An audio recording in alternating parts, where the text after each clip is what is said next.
For the Climate Discussion Nexus, I'm John Robson. And in this latest readout video from our free Wednesday Wake Up email newsletter, to which you should subscribe, as you should also contribute to support our work if you don't already, we finally bid an unfond farewell to the COP28 climate conference in Dubai. Oh no, some may say, we're not done with it. On the contrary, quote, COP28 strikes historic deal to transition away from fossil fuels, end quote, says Euronews Green. And Reuters goes with, quote, the COP28 United Nations Climate Summit clinched a historic climate deal on Wednesday, end quote, while the prating coxcombs at Canada's Ministry of Environment and Climate Change crowed, quote, Canada contributes to historic outcomes on climate ambition and clean energy at COP28, end quote. Yeah, right. And after an almost identical theatrical performance a year ago in Egypt, journal activists pronounced COP27 historic. But does anyone remember what for? Anyone? Well, we'll help them out. See, quote, COP27 strikes historic climate compensation deal, but no progress on emissions, end quote. Oh, really? We believe the part about no progress on emissions. But as for this historic climate compensation deal, to borrow a phrase from Plunkett of Tammany Hall, could a search party find it today? If it tried, it might instead stumble across this fossilized headline, quote, with the bang of a gavel at the COP26 summit in Glasgow, diplomats struck an agreement that called on governments to return next year with stronger plans to curb emissions, end quote. Which evidently even the searchers at COP27 couldn't find, since the latter featured, quote, no progress on emissions, end quote. So, on to FLOP28 and the annual COP pantomime, as Net Zero Watch dubbed it. And Roger Pielke Jr.'s terse summary, quote, COP arc, high hopes, evil obstructors, brink of collapse, ray of hope still, overtime, exhausted negotiators, historic text, let's do it again next year, end quote. And they will, and nothing will happen, but it will be historic. As former Australian Prime Minister Tony Abbott wrote in Canada's National Post, quote, taking place in one of the world's fossil fuel hubs, a city sultanate so prodigal in its energy use that it boasts indoor ski slopes in the desert furnace, the just concluded climate jamboree in Dubai could hardly avoid a note of climate realism, end quote. To which we're tempted to jeer, wanna bet? But Abbott has a point, because a key quotation in this piece is from Saudi Arabia's energy minister, saying if any political leader really believes in the phase down or phase out of fossil fuels, quote, let them do that themselves, and we will see how much they can deliver, end quote. And at COP29 or 39 or 109 or however long it takes, we can do a stock take of the results. Still, if you're a climate politician, jaw is better than work.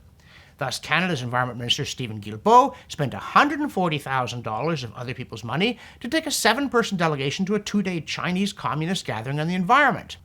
And it's not as though he had anything urgent to do at home, like actually reducing emissions. That stuff is for the drudges whose taxes pay for his jaunts.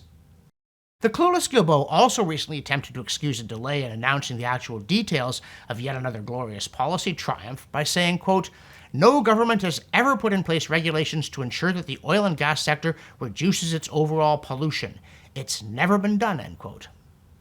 What insolent rubbish!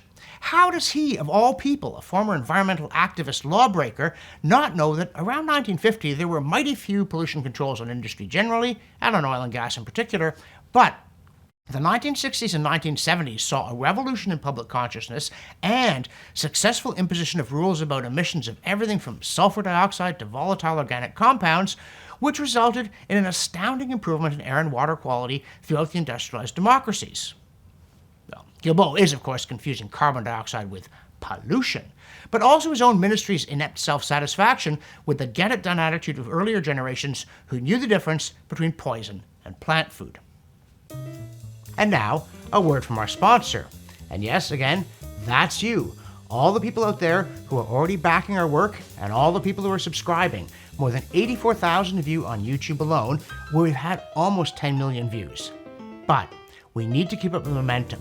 And that's why I interrupt to pass the hat to those of you who aren't already backers and say, please make a pledge, one time or monthly, $3, $5, $10, whatever you can afford, so we can continue to push back against the climate cult and win this battle. And now, back to me. In the newsletter, we also note that scientific alarmism has jettisoned the precautionary principle for, hey, let's starve everyone, what could go wrong? With a piece, It's Time to Engineer the Sky, saying, quote, global warming is so rampant that some scientists say we should begin altering the stratosphere to block incoming sunlight, even if it jeopardizes rain and crops, end quote. Well, not the crops that we eat, the ones some third world peasant is struggling to grow, and he's probably part of the overpopulation problem anyway. Meanwhile, MSN reprints a piece from Euronews entitled, quote, Macron's climate hypocrisy will sink us all, end quote, that's illustrated with a photo captioned, quote, a man sits on a hospital bed after being treated for an eye injury at Bor Hospital, Jonglei State, South Sudan, July 2013, end quote. So, climate change in France today is poking out eyes in Sudan in 2013. There really is nothing it cannot do. In the newsletter, we also note that Robinson Mayer of Heatmap Daily droned during COP28 about, quote, a particularly interesting report that came out in Dubai over the weekend. On Sunday, a consortium of climate science groups released this year's 10 New Insights in Climate Science, a synopsis of the most recent climate research written at the invitation of the UN Framework Convention on Climate Change, end quote. Bosh. The idea that a set of new findings would be rushed out just in time for COP28 is absurd, especially if you also believe that the science on climate change has long been settled. But in any case, you can't fly to Dubai to save the planet planning to do your homework on the plane or between meals. The idea of the conference was to make firm policy plans based on things that you were pretty sure you already knew. On top of which, the supposed stunning breaking news was, quote, overshooting 1.5 degrees Celsius of global temperature rise is fast becoming inevitable. Minimizing the magnitude and duration of overshoot is essential. B, a rapid and managed fossil fuel phase-out is required to stay within the Paris Agreement target range. C, robust policies are critical to attain the scale needed for effective carbon dioxide removal, CDR, end quote. Oh, great. Robust again. But how is any of that stuff new or sufficiently precise to be useful, or even really comprehensible? Look, we know the bar is low at COP conferences, and crowded, but still, surely you can do better than that. Or maybe not. The Japan Times emails us cheerfully about, quote, how simple steps can help alleviate climate anxiety. From gardening to flood-proofing your home, experts say there are simple ways you can ease some of your concern, end quote. And obviously when experts say, bid care adieu. In this case, the cure for anxiety about climate change is to start a small garden. And sure, we're all in favor of gardens, big or small.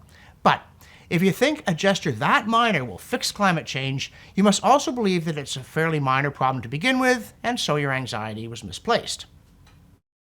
The actual story hypes a public microgarden near Osaka's bustling Namba district filled with lemongrass, peppers, and fennel.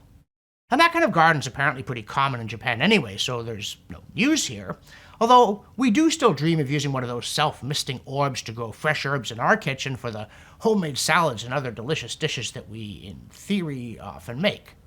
But we don't have nightmares like, quote, as climate change roils food supply chains, these kinds of spaces may become crucial, not only for the role they can play in teaching people how to improve their own food security, but also for mitigating something that's rising in step with the mercury, climate anxiety, end quote.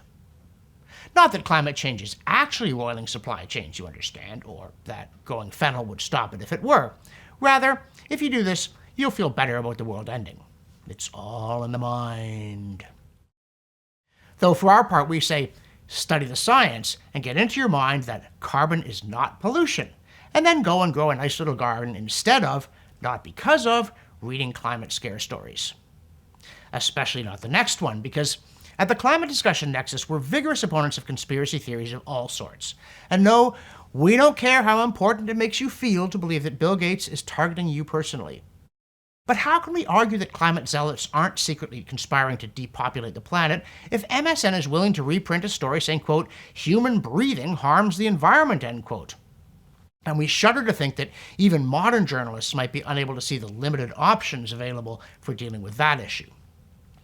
On a calmer note, in the newsletter we also continue our ECS in the Real World series with a paper by Nicholas Lewis and Judith Curry from 2015, checking how updated data in the then newly published IPCC Fifth Assessment Report might affect empirical ECS estimates, and also whether the warming hiatus prior to 2015 was having much effect on those estimates. And their analysis yielded a new ECS best estimate of 1.64 degrees Celsius and said that it wasn't a fluke due to the hiatus, that pretty much any time span they looked at gave them the same answer.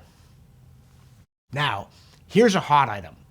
Every time you hear that this or that year is the warmest in 1,000 years, or 10,000, or 11 bazillion, please remember that we have no thermometer records for most of the world before about 1880. So just about everything prior to that is based on proxy indicators like tree ring widths. Which is fine. Science does the best that it can with what it has in a spirit of humility and frankness. Except, in this case, the wizards of tree ring reconstruction haven't told the public that they just throw out all the data they don't like. When they collect tree ring samples in the woods and get them back to the lab, they do what they euphemistically call pre-screening, and they only keep those they deem reliable, even if it means discarding most of what they collected. Which would be fine if reliable meant they had confidence in the way they were collected, but it doesn't. It means they confirm the approved narrative of an upward 20th century trend. It's like a drug trial that only counts data from people who got better. But 20 years ago, Stephen McIntyre of hockey stick busting fame heard about some Alaskan tree ring data being hidden by a scientist named Gordon Jacoby, and he tried unsuccessfully to get his hands on it. Jacoby died in 2015, but McIntyre only just stumbled on an online archive where he'd quietly posted the secret record instead of prudently deleting it. And it blows the IPCC version of climate history to smithereens. This chart shows the data in a form called a ring width index, RWI, which according to orthodox theory is a measure of temperature. And as you can see, it shows a rapid warming after about 1000 AD that peaks in the early 1100s, and then this, medieval warm period yields to a late 14th century cold era, which cycles in and out of cold periods before concluding in the 1970s on a cold note, with the 20th century being nothing out of the ordinary. It's clearly an inconvenient data series, and McIntyre's post recounts Jacoby's rebuffs of his efforts to get the data, including the appallingly frank quote, "If we get a good climatic story from a chronology, we write a paper using it. That is our funded mission. It does not make sense to expend efforts on marginal or poor data, and it is a waste of funding agency and taxpayer dollars. The rejected data are set aside and not archived."